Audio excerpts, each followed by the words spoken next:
Okay guys, welcome back, and we are going to look at a Threadripper motherboard. This is the X399 Aorus Gaming 7, of course from Gigabyte, as that is my brand of choice. Now I know this is not the newest board, but this is the board I'm going with for my build for now, and until I can afford to get a better Threadripper CPU in it. Now you've already seen some of the things that I've done with my Threadripper server, which still unknown and unclear what I'm doing, but I want to go over this board because I'm about to start building my new editing computer, and this is what I want it to be. I've always wanted one, and I always wanted this board, so we have it.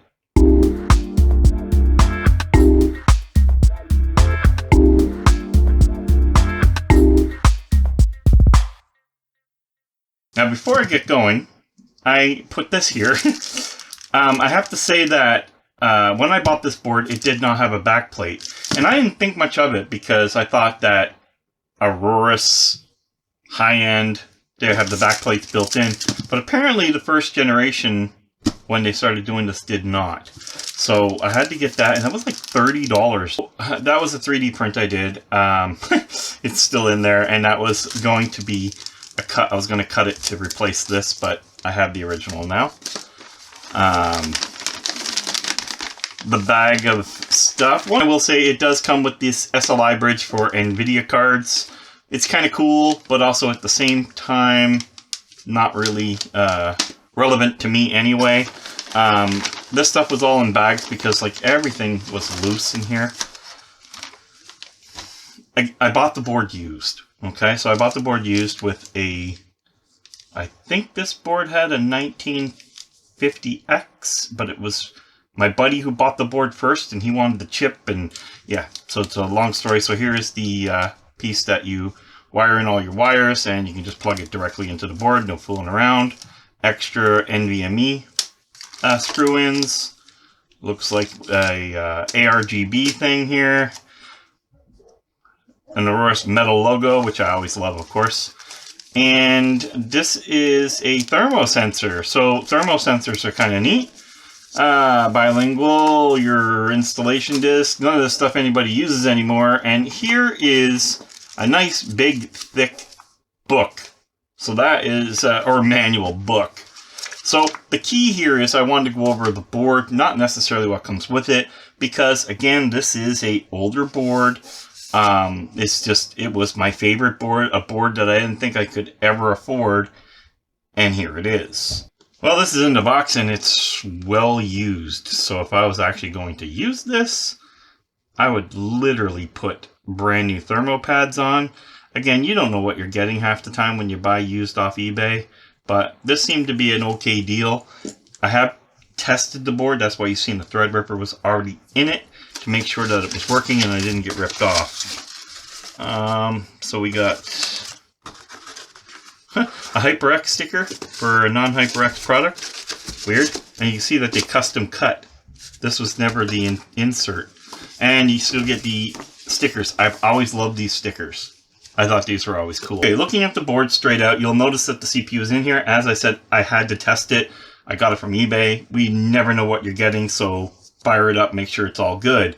This in particular chip is a Ryzen Threadripper 1920X 12-core 24-thread.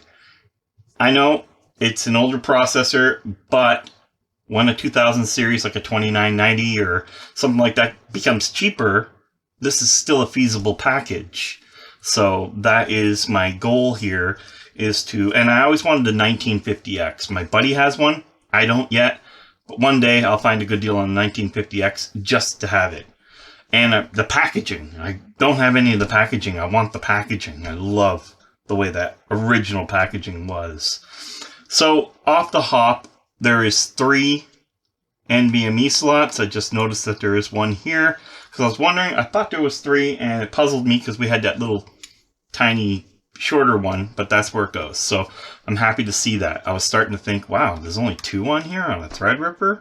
That's just absolute, you know, but it isn't. So USB-C right here, 24 pin. You have 3 fan headers here, so I think it's CPU and water pump or whatever you want to do with it, because they never really matter. You can do that regardless. Your headers are right here. Here's your error LEDs to tell you if you have something going wrong. USB 3.0. 2 more fan headers right here.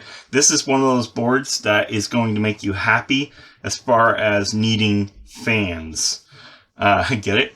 It's a fan. I'm a fan of this. Whatever. That was this. Here, of course, USB 2s. There's 2 of them. Yep. So I was just making sure it wasn't audio or anything. Here we have your TPM. That's your RGB, not ARGB.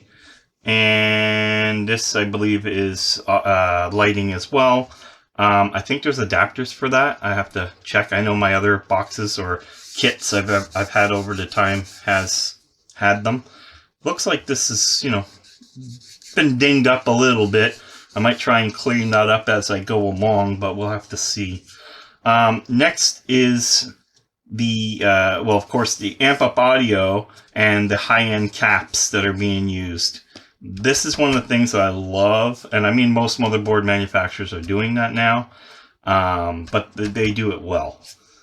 Here we have your reset button. I think that's a CMOS clear, and then your power switch. The RAM slots actually have RGB lighting in the slots.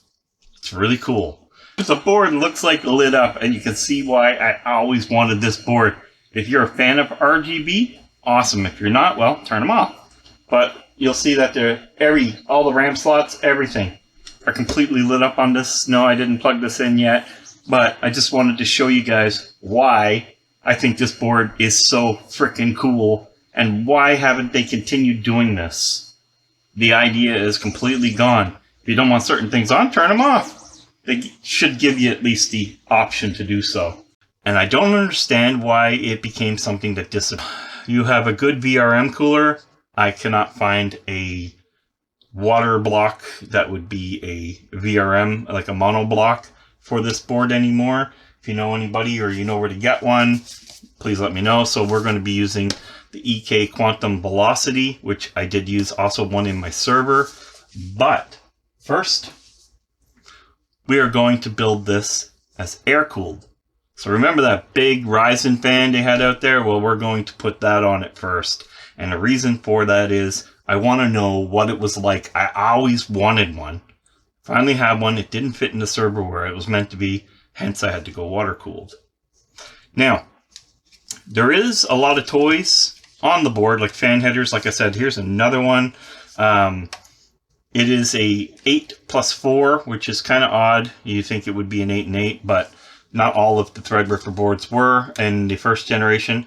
2 more fan headers here. So you got 2 more here, RGB here, 3 here, so that's 5, 6, 7, 8 fan headers on this board that I can see off the hop. Pretty nice. So let's look at the I/O. So here we have, of course, keyboard or mouse. That's why if you're ever wondering why it says purple and green, it's because purple, keyboard, green, mouse, same connector. Powered USBs, USB 3s. Of course, there's 6 of those. We have a USB-C right here. We have a red USB, which is usually a 3.2, but it also could be specific, like this white one could be for the one you would need to plug in for a simple BIOS update or whatever. This one has Wi-Fi. Gigabit, I believe. I don't know if this has 2.4 or not. That's something I'll look into. And of course, everything's gold plated and beautiful with the fiber optic, because it does have a decent high-end sound. And on the bottom here, nice plate. Pretty much nothing really to, you know, other than I do see these are pretty beefy for what they are, and that makes me happy because, well, I want to believe that the board that I always wanted is the board that I'm happy I got. It was a quick, brief, well, semi-brief overview of the board. And the reason why I wanted to show it is the board I always wanted. It does look like I'm going to have to do some cleaning up here and there. But it is the board I always wanted. Almost the chip I always wanted. Let's start building. Guys, till next time, which is coming really soon, game over.